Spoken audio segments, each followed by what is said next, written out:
Hello नमस्कार दोस्तों। तो आज हम शुरू करते हैं मैथ, वो भी 10वीं क्लास का। तो इसका ये पहला चैप्टर है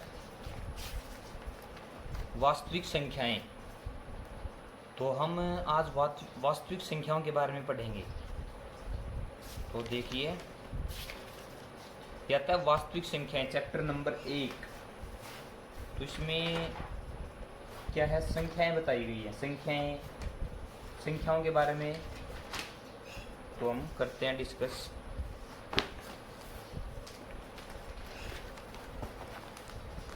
संख्याएं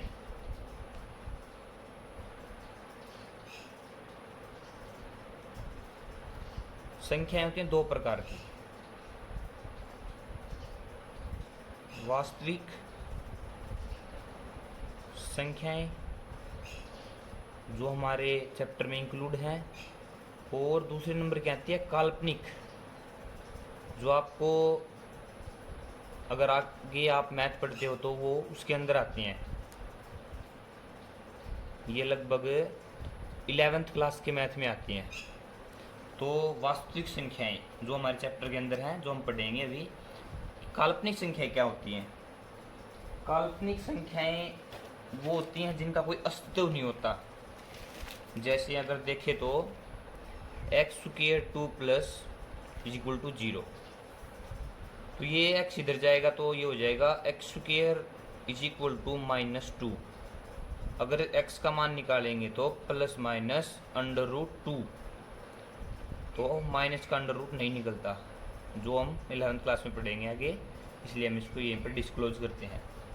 वास्तविक संख्याएं क्या होती हैं? वास्तविक संख्याओं में ये कुछ प्रकार की संख्याएं आती हैं जो मैं आपके सामने लिख रहा हूँ।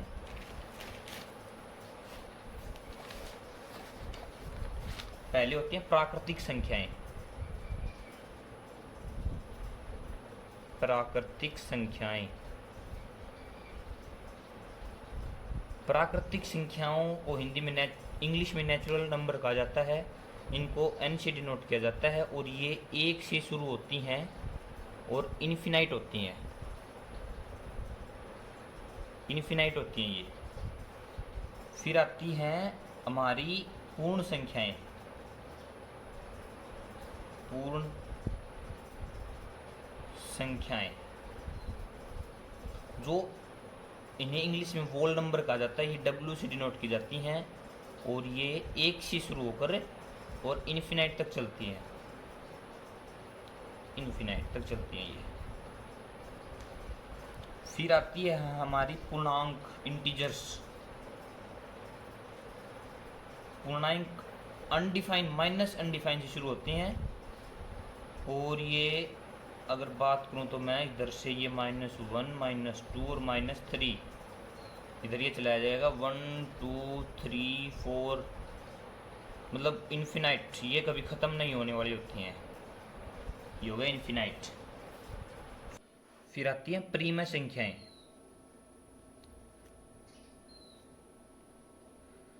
जिन्हें हम Q/P/Q की फॉर्म में लिख सकते हैं। जिन संख्याओं को हम P/Q की फॉर्म में लिख सकते हैं, जैसे 2/3, 5/7, कुछ भी। इसमें क्या कंडीशन होनी चाहिए कि ये Q है, ये 0 नहीं होना चाहिए। अगर 0 हो जाएगा तो ये प्रीमय संख्या नहीं होगी। अब आगे आती हैं अप्रीमय संख्याएं।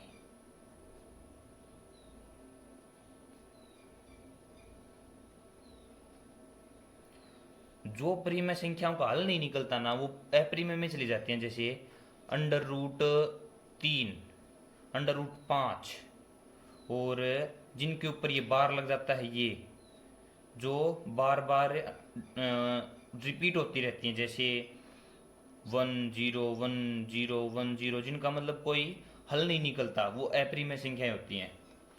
तो अब आगे हम अपना चैप्टर देखते हैं।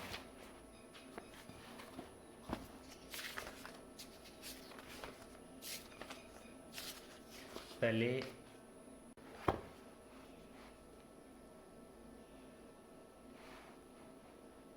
यूक्लिड विभाजन प्रमेय। तो तो इसमें होता क्या है वो देखिए। इसमें दो संख्याएं दी होती हैं, जो ए बड़ी होती है बी से, और अगर ए संख्या बड़ी है तो वो होगी बराबर बी क्यू प्लस आर के। यहाँ पर अगर क्यू को मानू तो होता है ये भागफल, यहाँ पर आर होता है शेषफल। अच्छा एक बात और, ये होती है जैसे आर छोटा होगा बी से, और तो अब हम बात करेंगे प्रश्नावली 1.1 की। निम्नलिखित संख्याओं का एचसीएफ ज्ञात करने के लिए यूक्लिड विभाजन एल्गोरिथम का प्रयोग कीजिए। क्वेश्चन नंबर 1 है हमारा 135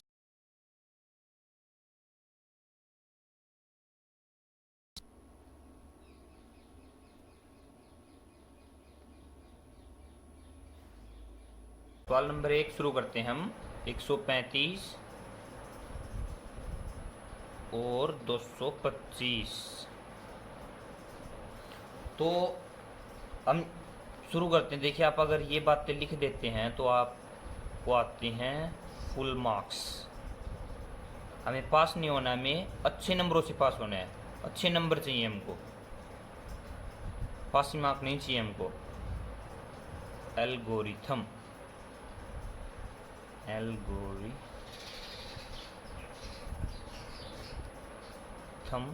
से, तो यहाँ पर हो गया ये 225। अब ये हमें इस इक्वेशन में लिखना है बी क्यू प्लस आर। तो हमारे पास बी हो गया 135, इसको सोल्व करेंगे, बड़ी वाली संख्या को अंदर इसको भाग देंगे, जाएगा 1 पे 135। यहाँ से मैं इसको सोल्व करूँ तो ये आ गया 90। तो ये हो गया हमारा भागफल, गुणा भागफल जमा शेषफल। अब हमारे पास यहाँ से दो संख्या आ गई, एक 135 और 190, एक 135 और एक आ गई 90, तो 135 बड़ी है, इसका फिर वही करेंगे 135 जो बड़ी संख्या उसको लेंगे अंदर, ये यहाँ से फिर एक पे ये आ गया 90, इधर आ गया ये 5 और इधर आ गया 4, तो 90 गुणा भागफल कितना है 1, और शेषफल बोलूँ तो 45। अब हमारे पास यहाँ से दो संख्या फिर आ गई, एक 90 और एक 45। 90 को इधर रखेंगे, बड़ी संख्या है ये, इसको फिर भाग देंगे, ये आ गया इधर 90। 45 को अगर मैं भाग दूँ तो 2 पे चले जाएगा 90, यहाँ पर आ गया हमारा 0, तो 45 गुणा भागफल कितना आ गया 2, शेषफल 0। यहाँ पर क्या है हमारा सवाल कंप्लीट हो जाता है। नीचे लिखेंगे हम, क्योंकि यहाँ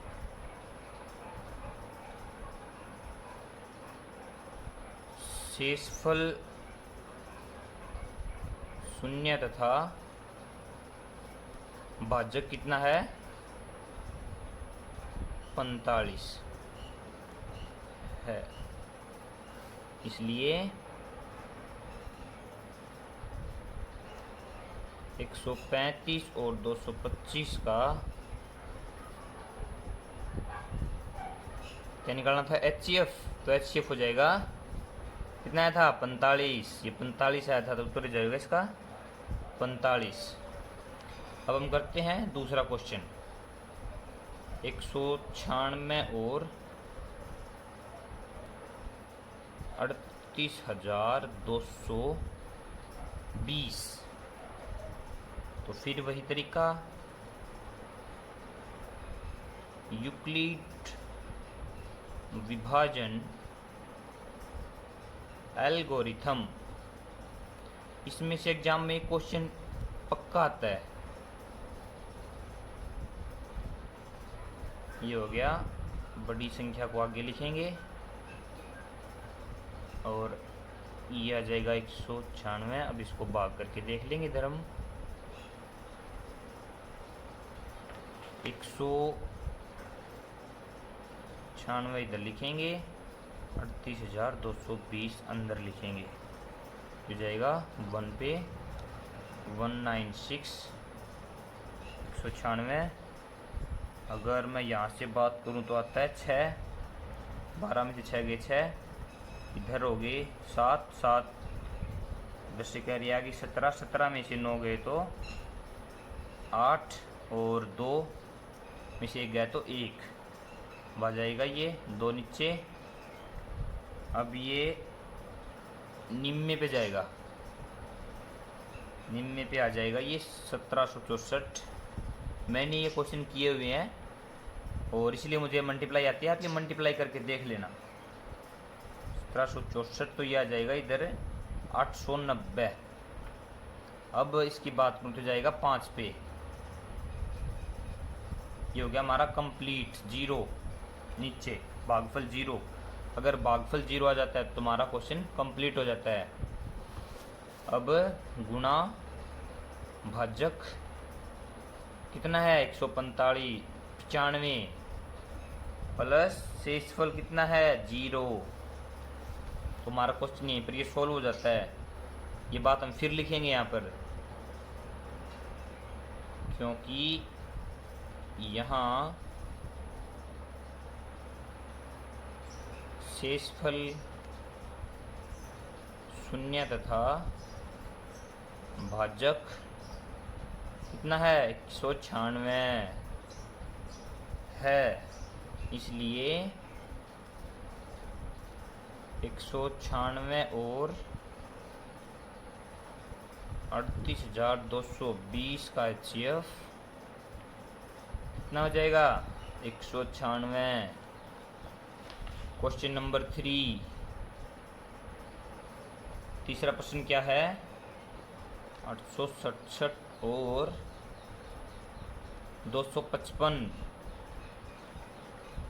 ये फिर से हम वही करेंगे, यूक्लिड विभाजन एल्गोरिथम से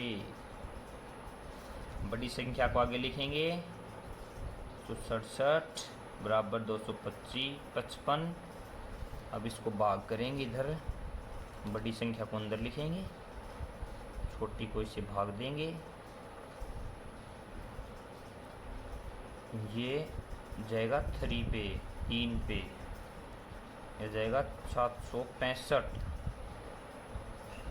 यह जाएगा इधर 102। आगे ये जा नहीं रहा तो कितना आ गया हमारा भाजक 3,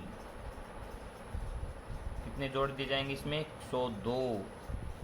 अब हमारे पास दो संख्या आ गई, एक 155 और एक 102, तो इसमें से बड़ी है 255, 255 को आगे ले जाएंगे हम, ये 102 हमारा फिर आ गया। हम फिर भाग करके देखेंगे इसको, यहाँ से बड़ी संख्या को फिर से अंदर 55 सॉरी, इधर से ये चले जाएगा 2 पे 204, इधर से बात करूँ तो 1, इधर से 5, हमारे पास फिर आ गया ये भाजक गुणा, और ये कितना है शेषफल 51। तो हमारे पास फिर से दो संख्या होगी 102 और 102 और एक दूसरी है 51। 102 बड़ी है इसलिए बाहर, इसको 51 को फिर से करेंगे 102 से, तो ये 2 पे कंप्लीट चला जाएगा 102। हमारा शेषफल 0 आ चुका है, तो हमारा सवाल यहाँ पर ख़त्म हो जाता है, ये भाजक जमा शेषफल। अब यही बात हम फिर से लिखेंगे, क्योंकि यहाँ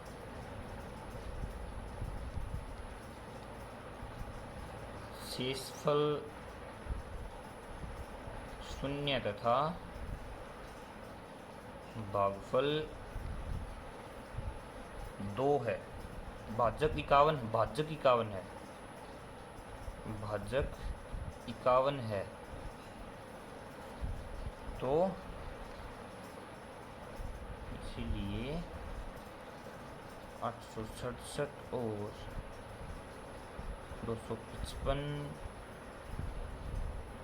का HCF